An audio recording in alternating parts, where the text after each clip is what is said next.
Bienvenue dans cet épisode sur la physiologie de la vision, présenté par Abdurrahman Shanasna, étudiant en troisième année médecine. Alors, dans un premier temps de cette vidéo, on va voir un petit rappel anatomo-histologique sur le globe oculaire. Puis, de manière brève et complète, on parlera sur les mécanismes de la phototransduction. Après, on va reconnaître les fonctions nerveuses de la rétine et on continue avec les mécanismes centraux de la vision. Alors on commence. La sensibilité visuelle est l'une des modalités sensorielles les plus développées chez l'homme. Environ la moitié du cortex cérébral est consacrée à l'analyse du monde visuel, permettant à l'homme le déplacement de l'espace, la saisie des objets, l'évitement de danger, la reconnaissance des formes, etc. L'œil est un prolongement du cerveau. C'est un organe sensible à la lumière qui est au contact de récepteurs intraoculaires, produit un signal nerveux transmis au cortex visuel pour être traité. Alors, le globe oculaire en forme de sphère, formé par plusieurs couches classées de l'extérieur vers l'intérieur. La couche externe comprend la sclérotique en arrière et la cornée en avant. La couche moyenne comprend le choroïde en arrière, l'iris et le corps ciliaire en avant. Et la couche interne, c'est la rétine. C'est une couche qui tapisse l'intérieur du globe oculaire, à l'exception de deux points. La fovea est le lieu d'émergence du nerf optique. En plus, le globe oculaire renferme trois milieux transparents. Le cristallin, l'humeur aqueuse en avant de cristallin et le corps vitré en arrière de cristallin. L'œil est conçu de manière à focaliser l'image visuelle sur la rétine, avec un minimum de déformation optique. La lumière est focalisée par la cornée et le cristallin, traverse l'humeur vitrée qui remplit la cavité de l'œil, avant d'atteindre le photorécepteur dans la rétine. Le stimulus élémentaire est le photon, dont la quantité détermine l'intensité de la lumière. On dit l'amplitude de l'oscillation. Et la longueur d'onde de rayonnement lumineux détermine la couleur. C'est la période d'oscillation. Maintenant, l'organisation générale de la rétine, elle est constituée de 10 couches. La première couche, c'est la couche pigmentaire, c'est un système piège de la lumière, permet la nutrition des éléments du stude de la rétine et l'élimination de disques de photorécepteurs. La deuxième couche, c'est la couche des segments externes et internes de photorécepteurs. Le centre de la rétine comprend essentiellement de photorécepteurs de cône, pour la vision de détails et à la vision colorée. C'est la vision photopique. Mais le porteur est essentiellement constitué de photorécepteurs de bâtonnets et dévolu à la vision achromatique. On dit la vision scotopique.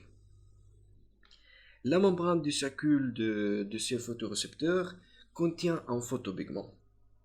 Alors, pour le photorécepteur du cône, pour la vision chromatique ou bien la vision photopique, mais par rapport les bâtonnets pour la vision achromatique ou la vision scotopique. Pour le photopigment, dans les cônes, c'est l'iodopsine, et pour les bâtonnets, le photopigment est la rhodopsine. Et bien sûr, les bâtonnets, c'est les plus nombreux. À la périphérie de l'œil, on trouve surtout des bâtonnets. Plus on se rapproche de la macula, plus la quantité des bâtonnets diminue et celle des cônes augmente dans la macula. Il n'y a que deux cônes. Pour la troisième couche, c'est la couche limitante externe. La quatrième, c'est la couche nucléaire externe. Ce sont les noyaux de cône et bâtonnets. La cinquième couche, c'est la couche plexiforme externe. C'est une articulation de photorécepteurs avec les dendrites de cellules. des cellules pupulaires et horizontales. Le sixième couche, c'est la couche nucléaire interne, contient les somas des cellules pupulaires et horizontales. Le septième, c'est la couche plexiforme interne, c'est une articulation des pupulaires avec les cellules ganglionnaires et amacrines. La huitième, c'est la couche des corps cellulaires de cellules ganglionnaires. La neuvième couche, c'est une assise de fibres optiques, les axons de cellules ganglionnaires. La réunion de ces axons de toutes les cellules ganglionnaires forme le nerf optique, qui sert de globe oculaire et en dedans et en bas de la fovea. Le point d'émergence de nerf optique, elle s'appelle la tache aveugle, ou le disque optique. La deuxième couche, c'est la couche limitante interne. Maintenant, on déplace vers le mécanisme de la phototransduction. Deux phases. La première phase, c'est la phase d'acquisition, la formation de l'image sur la rétine. Bien que la cornée réfracte la lumière plus que tout autre composant de l'œil, la capacité de mettre au point sur les objets situés à distance différente est principalement réalisée grâce au changement de forme de cristallin. La netteté de l'image sur la rétine est une partie déterminée par la taille de la pupille. Comme avec le microscope ou d'autres instruments optiques, les rayons lumineux passant par les pores de cristallin sont sujets à des aberrations chromatiques et sphériques. Avec la pupille, la plus grande partie de la lumière entrant de l'œil est transmise au centre du cristallin, réduisant d'autant les distorsions optiques. Cependant, une petite pupille, en diminuant la quantité de la lumière pénétrant de l'œil, réduit l'acuité visuelle. Pour cette raison, le système visuel ajuste la taille de la pupille en fonction de la lumière ambiante, afin de limiter les distorsions optiques et maximiser la profondeur de champ. En plus, le cristallin ajuste la projection de l'image au niveau de la rétine, de telle sorte que l'image se projette exactement au niveau de la rétine, ni avant et ni après. Si le cas se produit, on parlera alors de myopie et d'hypermétropie. La deuxième phase, c'est la phase d'intégration. Les photorécepteurs utilisent l'énergie lumineuse pour donner naissance à des signaux nerveux. Ce processus fait intervenir une étape d'activation lumineuse suivie par une cascade de réactions biochimiques.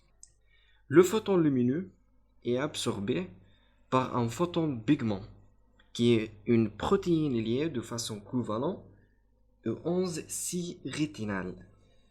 C'est un aldéhyde dérivé de la vitamine A1 appelée rétinal. La protéine liée au 11,6-rétinal est l'opsine, et cette liaison donne naissance à la rhodopsine spécifique au bâtonnet. Pour les cônes, il existe aussi une même molécule, l'opsine. Les molécules d'opsine sont intégrées dans la membrane du disque et chaque fois qu'elles captent un photon, la structure conformationnelle du rétinal passe de la forme 11,6 à la forme toute trans. Les isomères toute trans ne s'adaptent plus au site de liaison de l'opsine, ce qui provoque un changement conformationnel de l'opsine qui active une protéine G appelée transducine, qui va stimuler en photodiestérase qui hydrolyse un GMP cyclique sur le cyclone messager, qui induit la fermeture des canaux sodiques de la portion externe du photorécepteur. On estime qu'une molécule de rhodopsine peut activer jusqu'à 300 canaux sodiques. Ce mécanisme aboutit à la genèse d'un potentiel récepteur qui sera transmis aux différentes cellules, qui forment la rétine jusqu'aux cellules ganglionnaires, qui le transforment en un potentiel d'action. Maintenant, les mécanismes centraux de la vision. Pour les voies optiques, ce sont les axons de cellules ganglionnaires qui constituent le nerf optique, qui est formé par deux portions. La première portion, c'est le faisceau temporal, qui est constitué par les axons de cellules présentes de la partie temporale de la rétine, qui va aller directement se projeter au niveau de corps gingivale latéral et ipsilatéral du thalamus. La deuxième portion, c'est le faisceau nasal, constitué par les axons provenant de cellules présentes de la partie nasale de la rétine. Ce faisceau compte à lui et croise la ligne médiane au niveau du chiasme optique et passe au côté opposé pour se projeter au niveau du corps gingivale latéral contralatéral. À partir du corps gingivale latéral du thalamus, ces faisceaux se projettent au cortex visuel via les radiations optiques. Pour le traitement de l'image par le cortex visuel, ou la phase de projection corticale, c'est au niveau de la quatrième couche qui se projettent les informations visuelles provenant du thalamus. À partir de cette couche, ces informations vont être distribuées vers les autres couches du cortex visuel. Au niveau du cortex visuel, l'information visuelle est traitée sur tous ces angles caractéristiques, c'est-à-dire la taille de l'image, ses couleurs, ses contrastes et ses limites, etc. Et ceci grâce à des cellules spécifiques pour chaque caractéristique. Pour les aires corticales visuelles, au niveau de lobe occipital, situé en arrière du cerveau, comprendre une écorce visuelle et une zone d'association visuelle. Les aires visuelles constituent l'aire visuelle primaire, VA, le cortex strié, et de l'aire visuelle secondaire, V2, V3, V4 et V5. Ce sont les aires visuelles associatives qui correspondent respectivement aux aires 17, 18 et 19 de Brodmann. La moitié gauche du champ visuel se projette sur la moitié droite du cerveau, c'est-à-dire son hémisphère droit et vice-versa.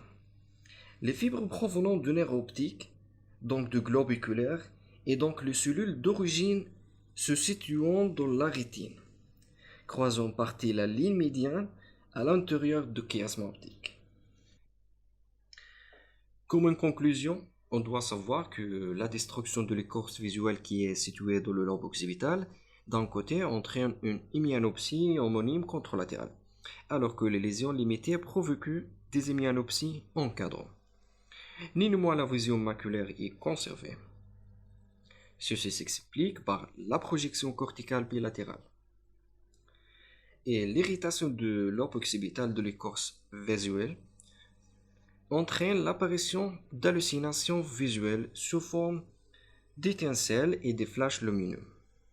Les zones d'association visuelle de lobe occipital, c'est-à-dire la zone 18 et 19 de Brodmann, quand ils sont lésionnés du côté de l'hémisphère dominant, entraînent l'apparition de troubles de l'orientation de l'espace et de la reconnaissance des objets dans une moitié du champ visuel, c'est ce qu'on appelle l'agnosie visuelle.